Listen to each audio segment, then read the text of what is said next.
When I told my wife about my coworker's love confession, she said, "Why would anyone want you when I don't even want you?" She was still laughing 5 minutes later while holding her stomach and wiping tears from her eyes, like I'd just told the best joke she'd ever heard, and I stood there in our kitchen holding the letter that Caroline from work had given me. Wait, let me get this straight. Someone actually told you they have feelings for you? Someone with eyes and options? She grabbed the letter from my hand, reading it out loud in a mocking voice. She says she's been in love with you for 2 years. 2 years of what? Watching you eat sandwiches at your desk and wear the same 5 shirts? The letter was sincere from a woman who'd been nothing but kind to me. Caroline is a good person. She's smart and successful. My wife Lisa snorted. Then she needs therapy because no smart, successful woman would want you. Look at yourself. You're 41 and balding. Your stomach hangs over your belt. You make $60,000 a year. What exactly does she see in you? She walked around me like she was examining damaged goods. Is she blind? Desperate? Does she have a fetish for mediocre men? Lisa pulled out her phone and started looking up Caroline's social media. Oh my God, she's actually pretty. This has to be a prank. Did your coworkers put her up to this? She showed me Caroline's photo like it was evidence of a crime. No one who looks like that would want someone who looks like you. I'd been with Lisa for 15 years, and she'd spent most of them telling me how lucky I was that she settled for me. Caroline says she admires my kindness, my work ethic, my sense of humor. Lisa doubled over, laughing again. Your sense of humor? You haven't made me laugh in a decade except right now. Your kindness? You mean being a doormat? Your work ethic? You mean staying at the same dead-end job forever? She called her sister on speaker. Diana, you have to hear this. Someone told Robert they have feelings for him, a real person, not a bot or a scammer, an actual woman. Diana started laughing too. Stop lying. Who would want Robert? Remember when we used to joke that you were doing charity work by marrying him? They'd made that joke at our wedding, in their speeches, in front of my family. It's true. Some coworker named Caroline. She's probably having a mental breakdown. Lisa pulled up more photos, then started a group video call with her mother and 3 sisters. Everyone needs to see this. Robert thinks a woman wants him. Her mother appeared on screen. Robert? Our Robert? The one who sweats when he eats? Her other sisters joined, laughing. Is she homeless? Does she need money? Lisa was showing them Caroline's photos. Look at her. She has a master's degree, owns her own condo, does marathons. Why would she want Robert who gets winded walking upstairs? Her mother had a theory. Maybe she lost a bet? Or it's community service? They all laughed while Lisa turned the phone to show them me standing there. Look at his face. He actually believes someone could want him. Caroline apparently wants him, I said quietly. Lisa's face changed. She's not serious. She probably feels sorry for you. Maybe you cried at work about how pathetic you are. Oh my God, did you pay her? She grabbed her purse, checking the bank statements. Did you hire someone to pretend to like you? Her family was still on the phone, suggesting theories. Maybe she's doing a documentary on desperate men. Maybe it's a sociology experiment on how low attractive women will go. Maybe she has brain damage. Lisa suddenly gasped. I bet she doesn't know you're married. You took off your ring, didn't you? You're tricking her. I showed my ring still on my finger. She knows I'm married. She said she waited 2 years hoping things would change but couldn't stay quiet anymore. Lisa was getting angry now. You probably lied to her, told her I'm abusive or cold, made yourself the victim. I never talked about my marriage at work. I pulled away and got my phone. Maybe Caroline sees something you never bothered to look for. Lisa laughed. There's nothing to see. Your wallpaper, background noise, a placeholder human. You're what women settle for when they give up on life. I grabbed Caroline's letter and walked toward the door. Where are you going? Lisa demanded. To thank Caroline for being the first person in 15 years to say something kind to me. Lisa screamed with laughter. Kind? She pities you. When she sees you up close in real light, she'll run. Your weird-shaped head, your uneven ears, that thing you do with your mouth when you think, the way you walk like a broken robot. She'll be disgusted. But Caroline wasn't disgusted. She smiled when she saw me, said I had kind eyes, gentle hands, a warm smile. Things Lisa said didn't exist. When I filed for divorce, Lisa brought her entire family to court. Your Honor, he can't leave me. Look at him. Then look at me. Even at my worst, I'm better than his best. He'll die alone and unloved without me. The judge stared at her. Ma'am, that's not how divorce works. I woke up the next morning in a hotel room that smelled like stale air and cleaning products. The sheets were scratchy and the pillow was too flat, but I'd slept better than I had in months. I grabbed my phone off the nightstand and saw 17 missed calls from Lisa and 12 voicemails. I called work and told them I was sick. My voice sounded hollow when I said it, but my boss didn't ask questions. I spent the next 2 hours sitting on the edge of the bed researching divorce attorneys on my phone. Lisa kept calling. I didn't answer, but I listened to the voicemails. The first 3 were her screaming about how I was being dramatic and needed to come home immediately. The next 4 switched to mocking laughter about how pathetic I looked leaving with Caroline's letter. The rest alternated between rage and more laughter. By noon, Lisa had started texting me photos of herself with captions about how no one else would ever want me. She sent a selfie with the caption, "This is what you're giving up for what exactly?" Then another one, "You think Caroline will want you when she sees you in daylight?" The messages kept coming. She sent me a voice message where she was laughing, so hard she could barely talk about how I'd looked walking out the door clutching Caroline's letter like it was some kind of treasure. I sat there on the hotel bed holding my phone, and something inside me just broke open. Not in a bad way, in a way that felt like I could finally breathe. I found Jeremy Wallace's office online and called to make an appointment. The receptionist fit me in for 3 that afternoon. I drove 30 minutes to his office in a strip mall next to a dry cleaner and a nail salon. The waiting room had magazines from 6 months ago and a water cooler that made gurgling sounds. Jeremy came out to meet me himself. He was maybe 50 with gray hair and kind eyes that didn't judge when I told him why I was there. We sat in his office and I explained everything. The 15 years of mockery, the video call with her family, the way Lisa had responded to Caroline's letter. Jeremy listened without interrupting, and when I finished, he leaned back in his chair. He explained that emotional abuse was valid grounds for divorce, even without physical violence or cheating. He said I had a strong case and we could move forward quickly if that's what I wanted. His paralegal Rosemary came in with paperwork. She had red hair and smiled at me like I was a person worth smiling at. She helped me fill out forms while Jeremy explained what would happen next. He warned me that Lisa would probably get worse once she was served with papers. He said I should prepare for things to escalate before they got better. I signed everything and paid the retainer with money I'd been keeping in a separate account Lisa didn't know about. I went back to work the next day. Caroline saw me walk in and her face changed immediately. She followed me to my desk. I told her I was filing for divorce and her whole expression shifted through relief, then guilt for feeling relieved. She hugged me right there in the middle of the office. It was the first real hug I'd gotten in years where someone actually meant it. Her arms felt warm and safe and I had to fight not to cry into her shoulder. Kieran found me at lunch in the break room. He sat down across from me with his sandwich. He said he was glad I was finally leaving Lisa. I must have looked surprised because he explained that everyone at work knew how she treated me. She'd shown up at company holiday parties and summer picnics and openly mocked me in front of my colleagues. He said they'd all seen it, but nobody knew how to help because I never complained or acknowledged it was happening. He squeezed my shoulder and told me I deserved better. I ate my sandwich and realized I'd been living in a nightmare while pretending everything was normal.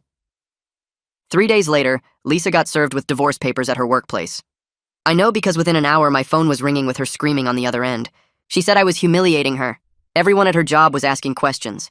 I was destroying her reputation. How dare I do this to her publicly? I hung up and she called back 6 more times. I stopped answering. That evening I was in my hotel room watching television when someone started banging on the door. I looked through the peephole and saw Lisa standing there with her face red and her fists pounding the door. She was yelling that I needed to let her in so we could talk about this like adults. I called the front desk, and hotel security came within 5 minutes. I recorded video on my phone of her shouting that I was having an affair with Caroline, and she was going to prove it in court. Security escorted her out while she screamed the whole way down the hall. I sent the video to Jeremy immediately. Jeremy filed for a temporary restraining order the next morning. We had a hearing 2 days later. The judge looked at the video and Lisa's voicemails and granted the order without much discussion. Lisa was served with papers saying she couldn't contact me except through her attorney. The judge told her any violations would result in contempt charges. I walked out of the courthouse feeling lighter than I had in 15 years. That feeling lasted exactly 6 hours.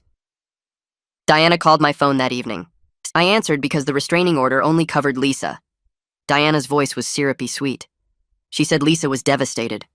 I was being so cruel. Marriages had rough patches, and I should give Lisa another chance to work on things. I told Diana that 15 years of mockery wasn't a rough patch and hung up. She called back twice, but I didn't answer.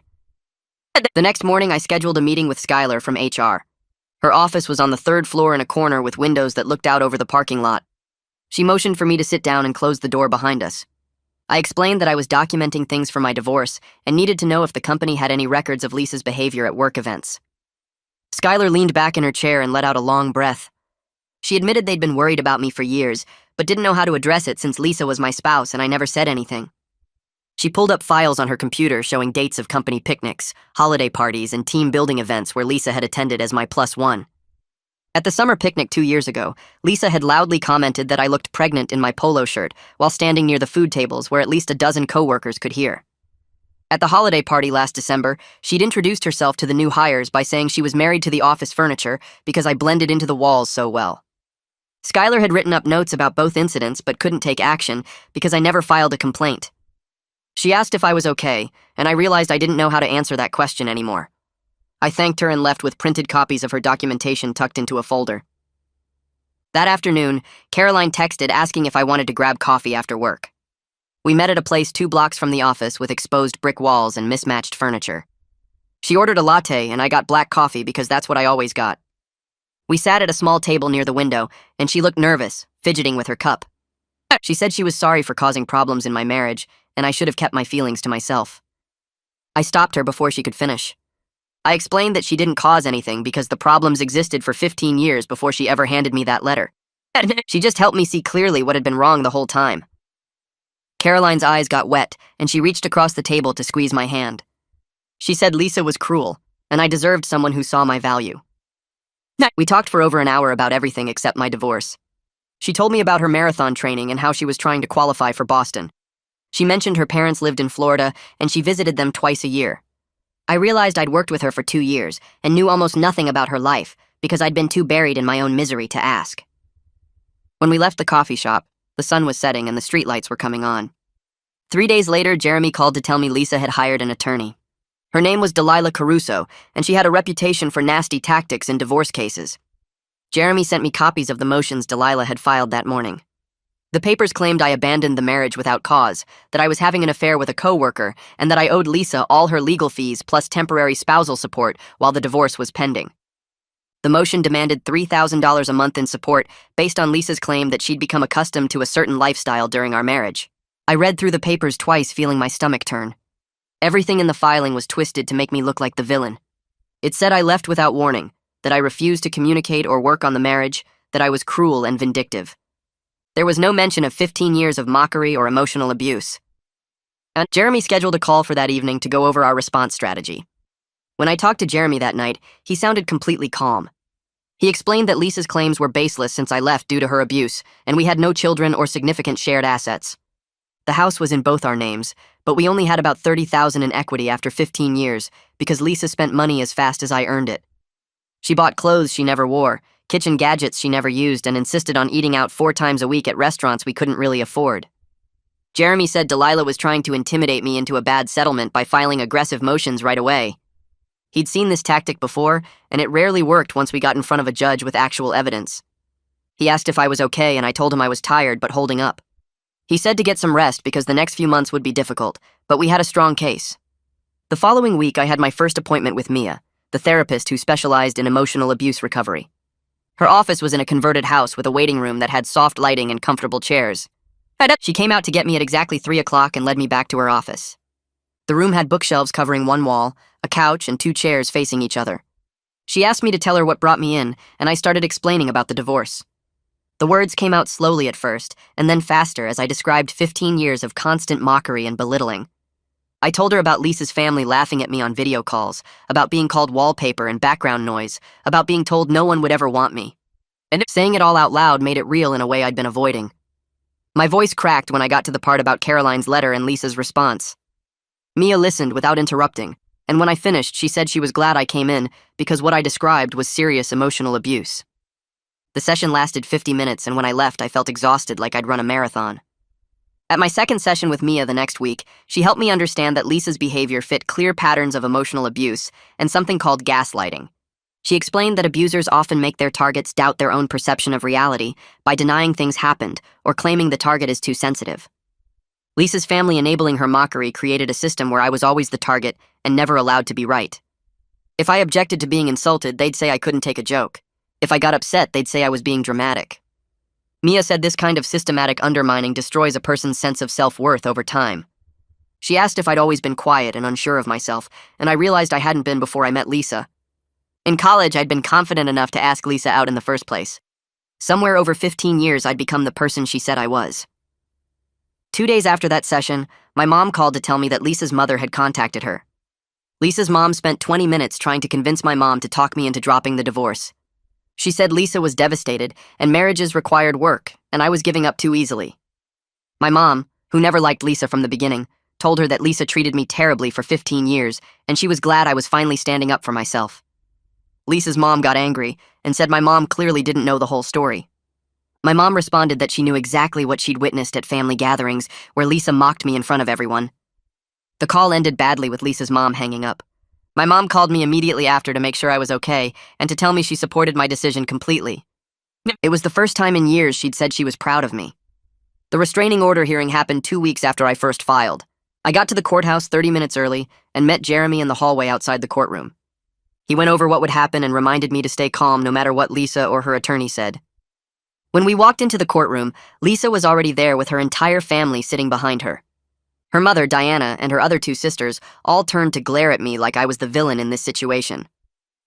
Lisa was dressed in a conservative blue dress and had clearly been crying. Her eyes were red and she dabbed at them with a tissue.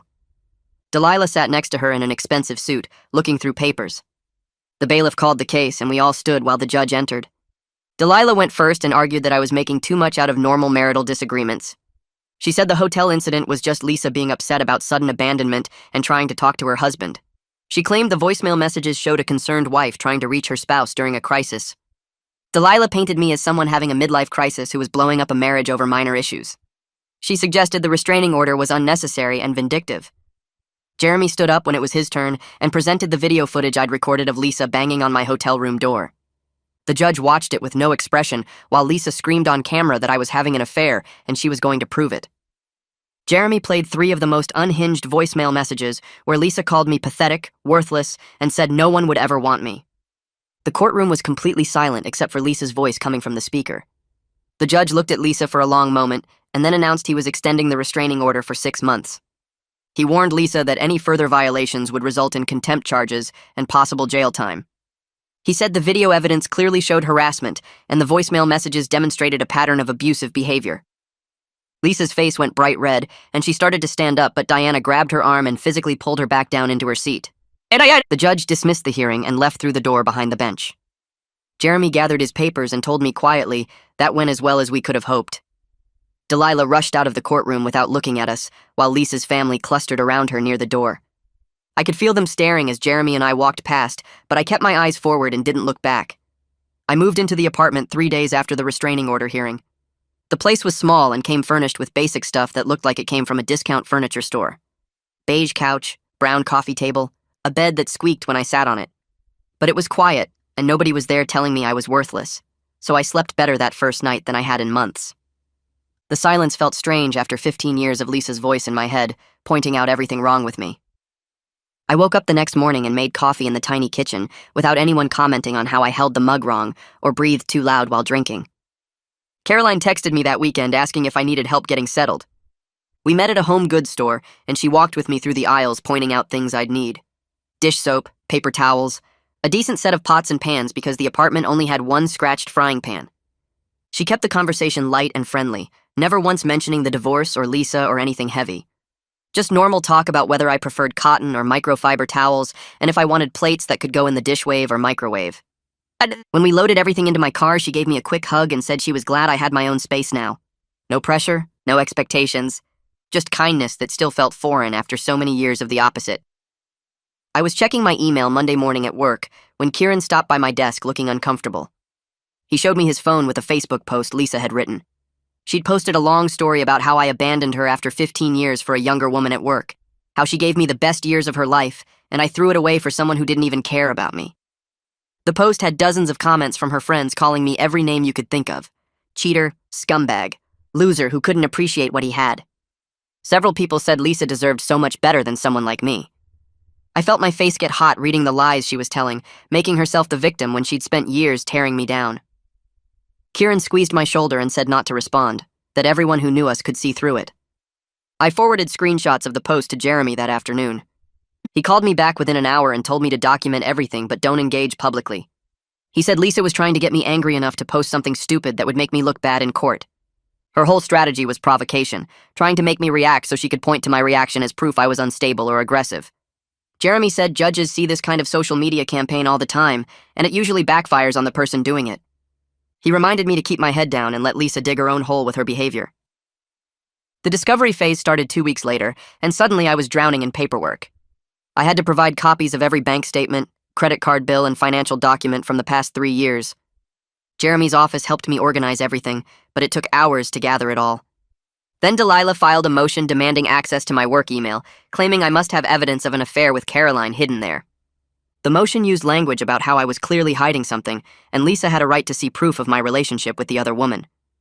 I read it sitting in Jeremy's office feeling sick, because there was no affair, there was nothing to find.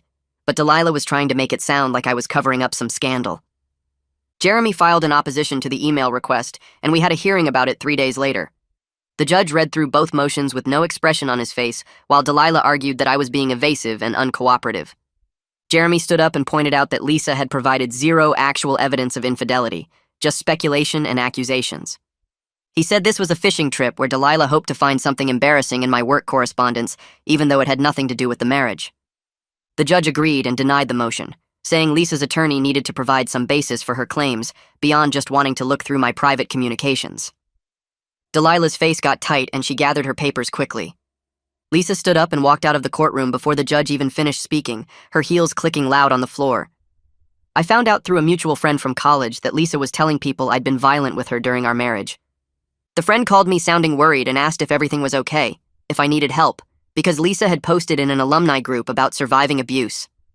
The lies were so big and so detailed that I couldn't even process them at first. Lisa claimed I'd pushed her, threatened her, controlled all the money, isolated her from friends.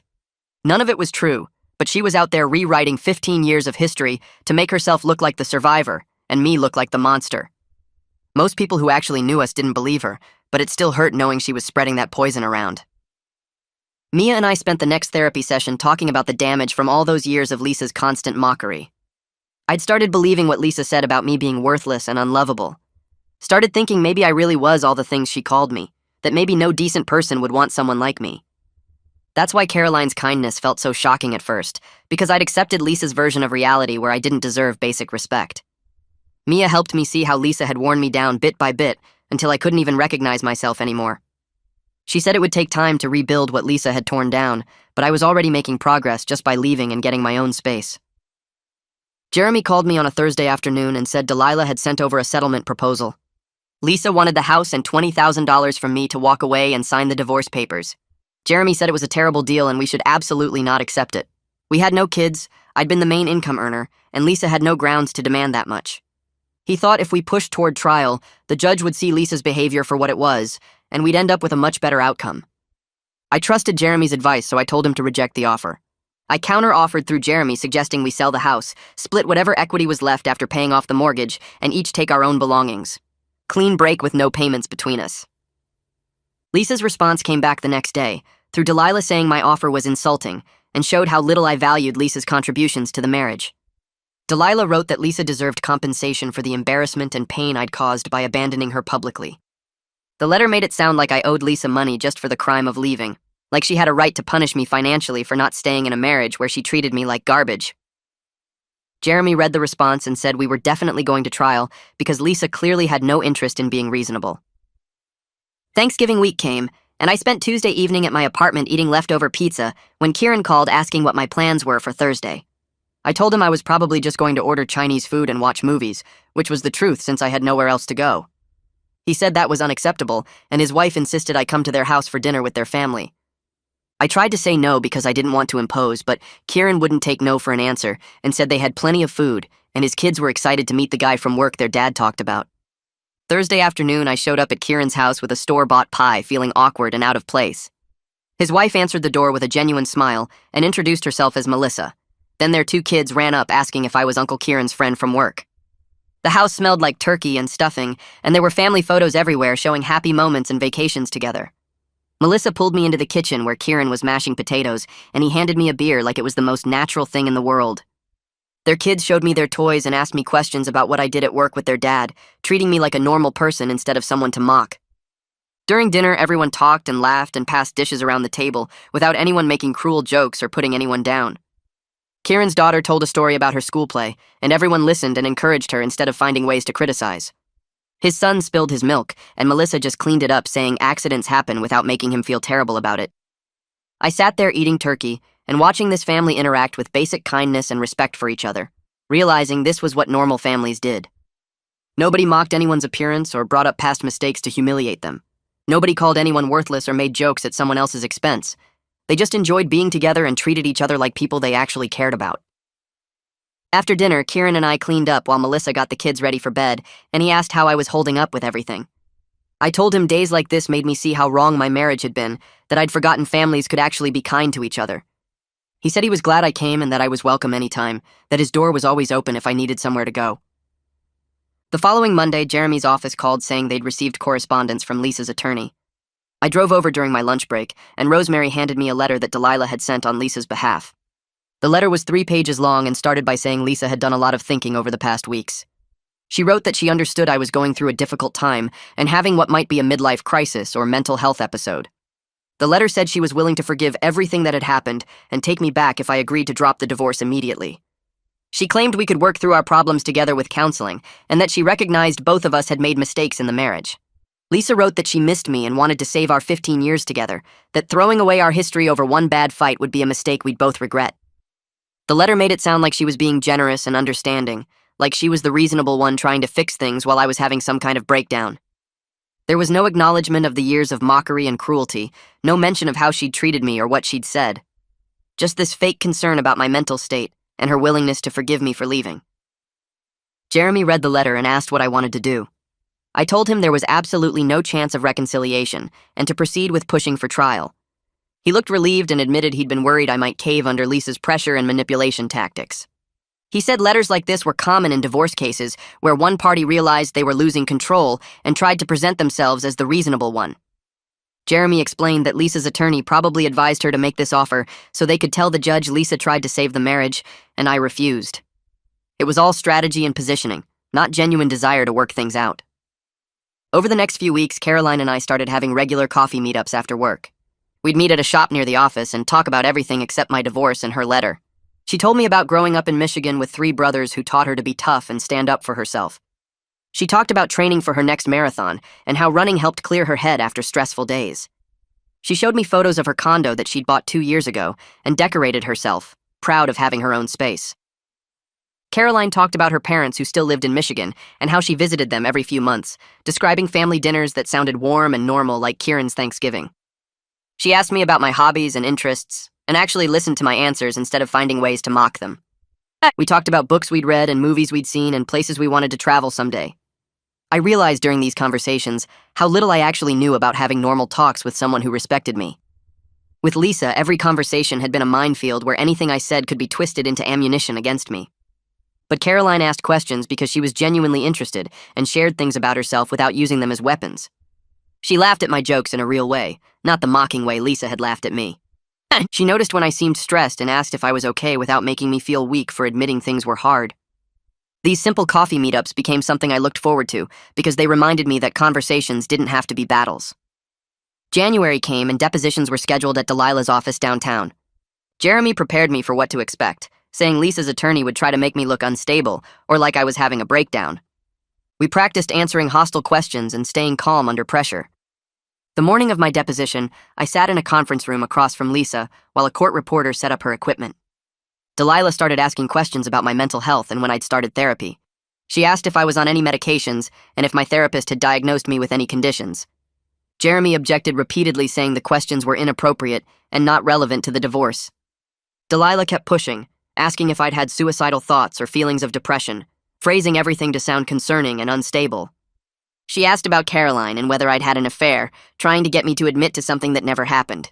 Lisa sat there the whole time with this slight smirk on her face, like she was enjoying watching her attorney attack me. When Jeremy got to ask me questions, he kept things straightforward, asking about Lisa's treatment of me over the years and specific incidents of her mockery and cruelty. He had me describe the night with Caroline's letter and Lisa's response, the video call with her family, and the pattern of belittling throughout our marriage. The next day was Lisa's deposition, and I had to sit there watching her answer questions. Jeremy asked her about specific things she'd said to me, and Lisa's attorney kept coaching her to give minimal answers. When Jeremy asked about the night with Caroline's letter, Lisa said she might have made some jokes, but I was being overly sensitive and taking things out of context. She claimed her family was just having fun, and I never indicated their teasing bothered me. Delilah objected to almost every question Jeremy asked, and Lisa smirked at me the entire time like this was all amusing to her. When Jeremy asked why she thought the marriage failed, Lisa said I'd become boring and stopped trying to make her happy. She talked about how I'd let myself go physically and stopped putting effort into our relationship. There was no mention of her years of constant mockery or the cruel things she'd said. She made it sound like I'd just given up on the marriage and she was the victim of my laziness. Jeremy asked if she remembered calling me worthless, and Lisa said she might have said things in anger during arguments, but that was normal for couples. She denied ever making me feel bad about my appearance or my job, claiming she'd always been supportive. The lies came out of her mouth so easily and naturally that I sat there wondering if she actually believed her own version of events. After Lisa's deposition, I went straight to my next therapy session feeling completely defeated. I told Mia about watching Lisa lie so easily about everything, rewriting 15 years of history to make herself look innocent. Mia listened, and then reminded me that Lisa's version of events didn't change what actually happened. She said judges see through manipulation tactics all the time, and that's why we had evidence like the videos and voicemails. Mia explained that people like Lisa often believe their own lies because accepting the truth would mean admitting they're not the victim. She said the important thing was that I knew the truth, and I'd stopped accepting Lisa's version of reality. We talked about how hard it was to watch someone lie about you when you can't control what they say or make them tell the truth. Mia reminded me that I'd already done the hardest part by leaving and standing up for myself, and that getting through the legal process was just the final step. February arrived, and Caroline mentioned during one of our coffee meetups that she was staying home for Valentine's Day rather than dealing with the restaurant crowds. She said she usually just ordered takeout and watched movies on holidays like that. I realized sitting there that I felt relieved not to have any romantic pressure or expectations for the first time in 15 years. With Lisa, Valentine's Day had always been this test I failed no matter what I did. If I got her flowers, she'd complain they were the wrong kind or not expensive enough. If I made dinner reservations, she'd say the restaurant wasn't nice enough or I'd waited too long to book somewhere good. Nothing was ever right, and the day always ended with her listing all the ways I'd disappointed her. But this year, I could just let the day pass without worrying about failing some impossible standard. Caroline and I made plans to get coffee that week like we always did, no different from any other day, and that felt perfect. The Wednesday before Valentine's Day, I was at my desk working when someone from reception called saying I had a visitor in the lobby. I walked down thinking maybe it was a delivery, and found Lisa standing there demanding to talk to me. Security was already approaching because she'd been getting loud, and I told her she needed to leave because of the restraining order.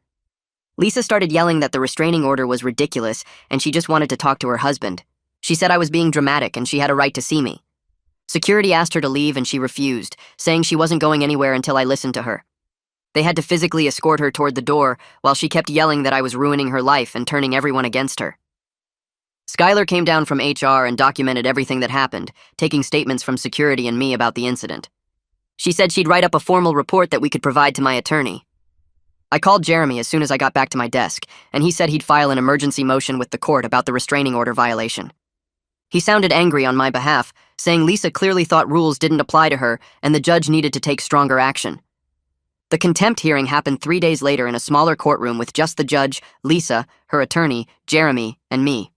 The judge reviewed the security footage from my workplace and read through the incident report that Skylar had filed. Lisa sat with her hands folded in her lap, trying to look small and sorry, but I could see her jaw clenched tight. The judge looked at her over his reading glasses and asked if she understood what a restraining order meant. Lisa nodded and said she did, but she just missed her husband so much that she wasn't thinking clearly. She said the separation was killing her, and she needed to see me to try to work things out. The judge wasn't buying it. He told her this was her second violation and he was done being lenient. He said one more incident of any kind, and he would hold her in contempt with jail time. Lisa's eyes went wide and she started crying, saying she understood and it wouldn't happen again. Her attorney jumped in, saying Lisa was under extreme emotional distress from the divorce and promised to keep her client in line. The judge said he didn't care about emotional distress because the law was the law and Lisa needed to follow it like everyone else. He extended the restraining order for another year and warned that any contact through third parties would also count as violation. Lisa left the courtroom wiping her eyes, but I saw her shoot me a look of pure hate when the judge wasn't watching. Jeremy called me the next afternoon and said we needed to meet to prepare for trial. He explained that we were getting close now, and I should expect Lisa's attorney to come at me hard during testimony. We met at his office that Thursday evening after I got off work. Jeremy had his paralegal set up a mock courtroom arrangement with chairs, and he sat across from me playing the role of hostile attorney. He started asking me questions designed to make me look bad, questioning my motives for leaving, suggesting I was lying about the abuse, implying I was having an affair with Caroline. The practice was harder than I expected, because even though I knew Jeremy was just acting, hearing someone attack my character made my chest tight. Jeremy stopped after about 20 minutes and told me I was getting defensive, which would make me look guilty. He said I needed to stay calm, answer only what was asked, and not try to justify or explain beyond the basic facts. We practiced for another hour, until I could answer his aggressive questions without my voice shaking or my face getting red. Jeremy said Lisa's attorney would try every trick to rattle me, but if I stayed composed and told the truth, the judge would see through the manipulation. 2 weeks before trial was set to start, Jeremy called saying Lisa's attorney had reached out with a settlement offer. I drove to his office during my lunch break to hear the details. Jeremy had the proposal printed out, and he slid it across his desk for me to read. Lisa would agree to split the house equity 50-50, but only if I paid $15,000 toward her legal fees. Jeremy watched my face while I read through the terms. I looked up and asked what he thought. Jeremy leaned back in his chair and said it was a garbage offer designed to make me pay for Lisa's decision to drag this out. He explained that Lisa had no grounds to demand money from me for her legal fees, since she was the one who'd been unreasonable throughout the entire process. The restraining order violations alone showed the judge that Lisa was the problem. Jeremy said he thought we'd do much better at trial because the judge had already seen Lisa's true colors during the hearings. He reminded me that the house would sell eventually, and we'd split the equity anyway, so all Lisa was really asking for was $15,000 of my money for no legitimate reason. I trusted Jeremy's judgment after months of working with him and seeing how well he understood the system. I told him to reject the offer. Jeremy nodded and said he'd send the response that afternoon. He warned me that Lisa wouldn't take the rejection well and to expect some kind of reaction. I went back to work feeling anxious but also relieved that I didn't cave to Lisa's demands.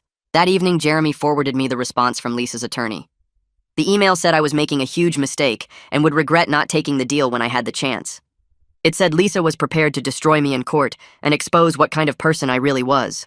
The tone was aggressive and threatening in a way that made me think Lisa had dictated parts of it herself. Jeremy replied to them with a simple message saying we looked forward to presenting our case at trial. I saved all the emails in a folder on my computer that had grown thick with documentation over the past months. The week before trial, I barely slept more than 3 or 4 hours a night. I'd lie in bed in my apartment running through possible questions and trying to prepare answers that wouldn't make me sound defensive or angry. Work became difficult because I couldn't focus on normal tasks when my brain kept jumping to the upcoming courtroom. Mia noticed during our session that Tuesday that I looked exhausted. I told her I was terrified of getting on the stand and having Lisa's attorney twist my words. Mia walked me through some grounding techniques, having me focus on my breathing and the physical sensations in my body rather than the anxious thoughts racing through my head. She reminded me that I didn't need to perform or convince anyone of anything. My job was simply to tell the truth about what happened in my marriage. The judge would make his decision based on facts and evidence, not on whether I gave perfect answers to hostile questions. Mia said Lisa's attorney could attack my character all day long, but they couldn't change the reality of 15 years of documented abuse. I left her office feeling slightly calmer, but still dreading what was coming. The morning of trial, I woke up at 5, even though court didn't start until 9. I made coffee and sat at my small kitchen table watching the sky lighten outside my window. My phone buzzed with a text from Caroline wishing me good luck and saying she was thinking of me. A few minutes later, Kieran sent a message offering to come sit in the courtroom for support. I texted back thanking him but saying I needed to do this alone. I appreciated the offer more than I could put into words, but something about this felt like something I had to face by myself. I got dressed in the suit Jeremy had told me to wear, dark blue and professional without being flashy. I checked my appearance in the bathroom mirror and barely recognized the person looking back. I looked tired and nervous, but also somehow more solid than I had 6 months ago when this all started.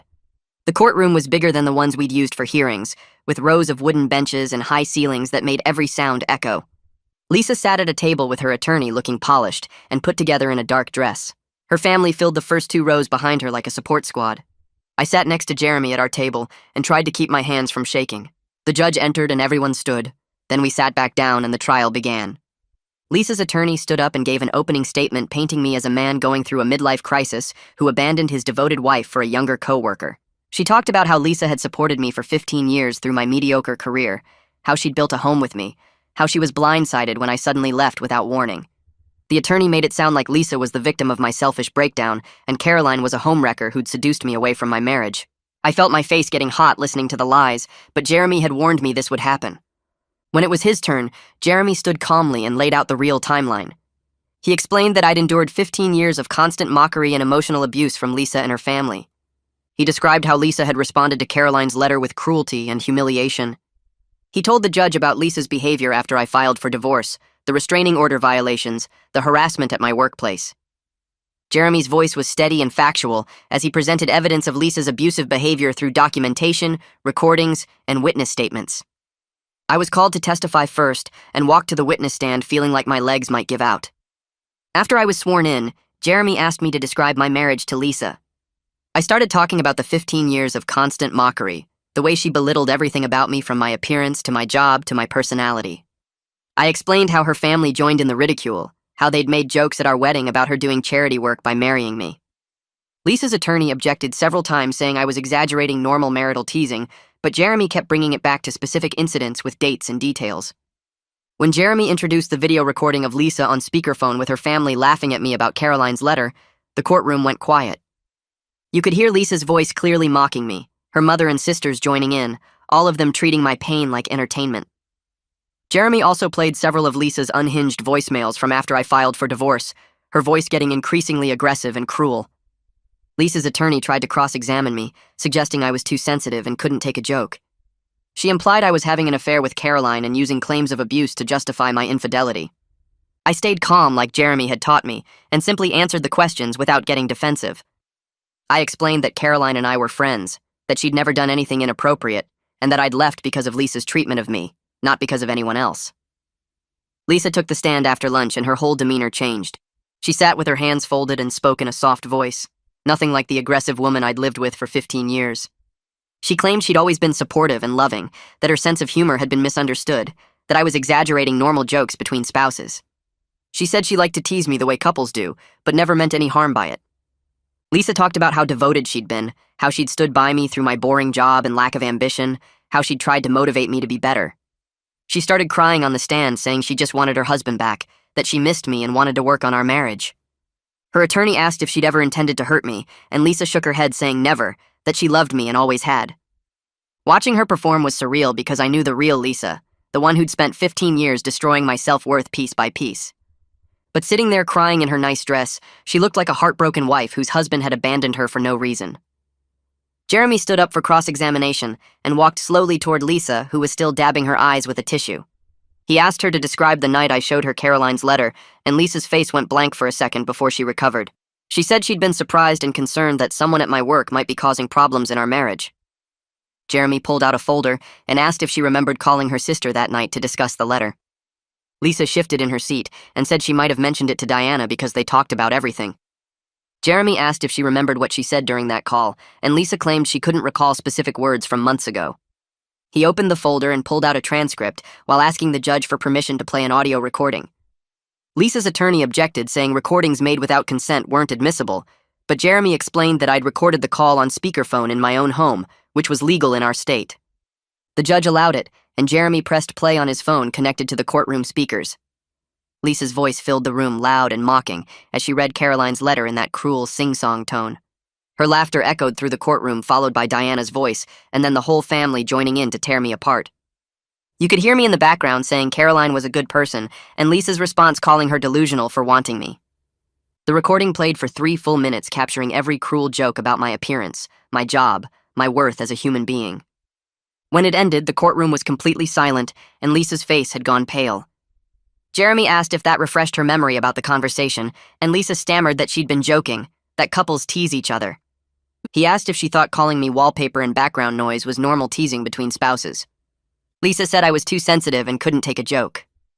Jeremy played another recording of Lisa's voicemail from 2 weeks after I filed for divorce, where she screamed that I was pathetic and would die alone. Then another where she threatened to destroy my reputation at work. Then another where she laughed about how no woman would ever want me. Each recording was worse than the last, and Lisa kept trying to explain them away as her being upset about the divorce. Jeremy asked why she felt entitled to verbally abuse me for being upset, and Lisa said she wasn't abusing me, she was just expressing her feelings. He asked if she understood that her feelings didn't give her the right to demean and mock her husband. Lisa's attorney kept objecting, but the judge overruled her every time. Jeremy walked back to our table and picked up Caroline's original letter, asking Lisa to read it out loud to the court. She refused at first, but the judge ordered her to comply. Lisa read it in a flat voice without the mocking tone she'd used that night, and you could hear how sincere and kind Caroline's words were. Jeremy asked Lisa what was wrong with someone expressing admiration for kindness and work ethic. Lisa said nothing was wrong with it, but Caroline clearly had ulterior motives. He asked what those motives might be, and Lisa said Caroline obviously wanted to break up my marriage. Jeremy pointed out that Caroline had waited 2 years and only said something when she couldn't stay quiet anymore, which suggested she'd tried to respect my marriage. Lisa had no response to that. Jeremy asked if Lisa had ever told me she loved me or appreciated me during our 15 years together. Lisa said of course she had. He asked her to provide one specific example of a time she'd complimented me or built me up instead of tearing me down. Lisa sat there thinking for a long time before saying she'd supported me by staying married to me. The judge actually raised his eyebrows at that answer. Jeremy asked what she meant by supported me through staying married, and Lisa explained that she could have left me years ago for someone better, but she'd chosen to stay. Jeremy asked if she understood that wasn't support, that was holding the marriage over my head as a threat. Lisa got defensive, saying she'd sacrificed a lot to be with me. He asked what specifically she'd sacrificed, and Lisa listed things like dating more attractive men or having a husband who made more money. Jeremy let that sit for a moment before asking if she'd ever considered what I'd sacrificed to stay in a marriage where I was constantly belittled. Lisa said I hadn't sacrificed anything because I was lucky to have her. Jeremy thanked her and sat down. Lisa's attorney tried redirect, asking if Lisa still loved me despite everything. Lisa said yes, she loved me and wanted to work on our marriage. Her attorney asked if she regretted anything she'd said in those recordings. Lisa said she regretted letting her emotions get the better of her, but I'd hurt her by filing for divorce without warning. Her attorney emphasized the without warning part, trying to make me look like the bad guy. But the damage was done, and everyone in that courtroom had heard Lisa's true nature. The judge called for a 15-minute recess and left the bench. I sat there shaking while Jeremy put his hand on my shoulder. Lisa and her family huddled together on the other side, whispering angrily. When the judge returned, everyone stood until he sat down again. He looked at his notes for a moment before speaking. The judge said he'd reviewed all the evidence presented, including the recordings, testimony, and documented incidents. He stated that based on everything he'd seen and heard, this marriage was irretrievably broken.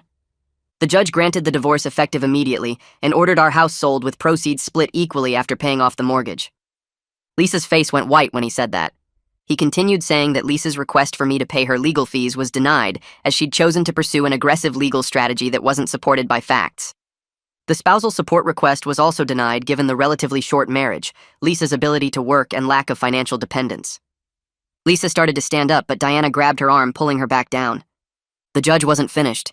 He said that based on the evidence presented, including multiple recordings and testimony from both parties, Lisa's behavior throughout the marriage constituted clear emotional abuse. He stated that her pattern of belittling, mocking, and demeaning me in front of family members showed a calculated effort to destroy my self-worth.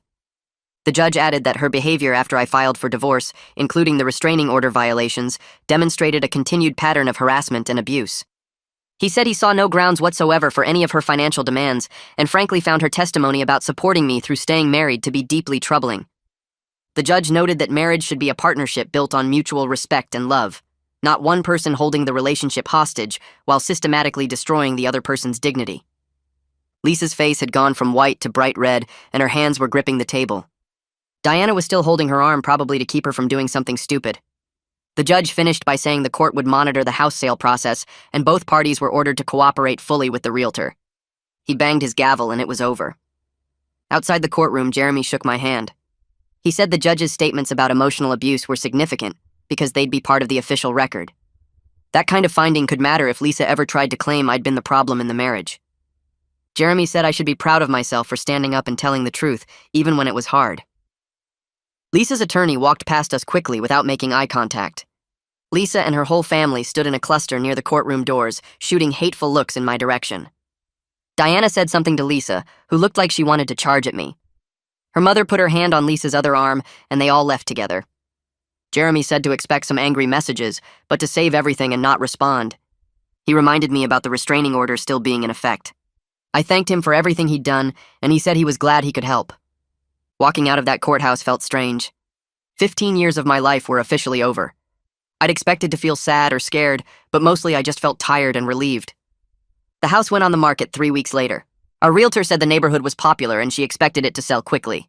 Lisa and I had to coordinate times to let her show it, which meant tense text exchanges through our attorneys. The first showing brought an offer, but it was too low. The second week brought 3 more showings and 2 offers. We accepted one that was actually $5,000 more than our asking price. The whole process took 7 weeks from listing to closing. After the mortgage was paid off and we split the closing costs and realtor fees, my half came to $18,312. It wasn't much to show for 15 years, but it felt like freedom in my bank account. Lisa got the same amount, and I knew she was probably furious it wasn't more. I spent the next weekend at furniture stores with Caroline. My apartment had been barely furnished with cheap pieces from discount stores. Caroline helped me pick out a real couch that didn't hurt to sit on and a bed frame that didn't squeak. We found a decent kitchen table and chairs. She had good taste and knew how to spot quality without spending a fortune. When everything was delivered and set up, my apartment actually looked like a place where someone lived instead of a temporary crash spot. Caroline also dragged me to clothing stores, which I'd been avoiding for years. Lisa used to buy my clothes, and they were always slightly wrong, either too tight or styles that didn't suit me. Now, Caroline helped me find shirts that actually fit my shoulders and pants that didn't bunch up weird. She picked out colors that looked good on me instead of the drab grays and browns Lisa always chose. When I looked in the dressing room mirror wearing clothes that actually fit properly, I barely recognized myself. 3 months after the divorce was finalized, I was doing better than I'd expected. Therapy with Mia was helping me work through years of damage. She taught me to recognize my worth and set healthy boundaries. I'd lost 15 pounds not from stress, but from actually taking care of myself. Cooking real meals instead of eating whatever was easiest. Going for walks because I wanted to, instead of because Lisa nagged me. My apartment felt like home. Work was going well. I wasn't carrying around the constant weight of Lisa's criticism anymore. Caroline and I kept meeting for coffee and lunch. She never pushed for anything more than friendship, and I was grateful for that. I wasn't ready for a relationship, and she seemed to understand without me having to explain. We just enjoyed each other's company. Kieran noticed the change in me too. He said I seemed like a different person, lighter somehow, like I'd been carrying something heavy and finally put it down. He wasn't wrong. I'd been carrying Lisa's voice in my head for 15 years telling me I was worthless. Now that voice was getting quieter. 4 months after the divorce, Skylar called me into her office. I thought maybe there was a problem, but she was smiling. She said I was promoted to senior analyst with a raise to $70,000 a year. I just stared at her. Skylar explained that my work had been excellent over the past months, and my confidence had noticeably improved.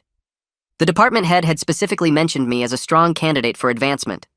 She said whatever I was doing in my personal life was clearly working because it showed in my professional performance. I thanked her about 5 times and walked back to my desk in a daze. Kieran saw my face and asked what happened. When I told him about the promotion, he actually hugged me. 6 months after the divorce, my life looked completely different. I had my apartment furnished the way I wanted it. I had clothes that fit and made me feel good. I had friends who actually cared about me. My job was better than it had ever been. Therapy was helping me understand that I deserved basic respect and kindness. Some days were still hard. I'd catch myself thinking in Lisa's voice, hearing her criticism in my head. But those moments were getting less frequent. I was learning who I was without someone constantly telling me I was worthless. Caroline and I were taking things slow, seeing where our friendship might lead without any pressure. She made me laugh. She listened when I talked. She never made me feel small or stupid or lucky that she bothered with me. We were just 2 people who liked each other. Kieran kept joking that I looked 10 years younger now. My mom said I sounded happier on the phone. Even my coworkers mentioned that I seemed more confident. Life wasn't perfect.